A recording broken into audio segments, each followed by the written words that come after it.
શહેરના ગોત્રી સેવાસી રોડ વિસ્તારમાં Lions club દ્વારા ગરબાનું આયોજન કરવામાં આવ્યું હતું.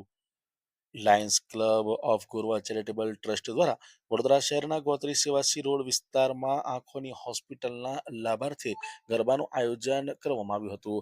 આ ગરબાના આયોજનમાં મોટી સંખ્યામાં લોકો ઉપસ્થિત રહ્યા હતા અને અતુલ પુરોહિતના કંઠે લોકો ગરબે ઘૂમ્યા હતા. આ ગરબાના આયોજનમાં લાયન્સ ક્લબના અગ્રણીઓ પણ ઉપસ્થિત રહ્યા હતા અને જેમાં જે વેંડળ સમાજના એટલે કિન્નર સમાજના જે આરોહી કુંવર છે તેઓ પણ આ ગરબાના આયોજનમાં ખાસ ઉપસ્થિત રહ્યા હતા.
Ram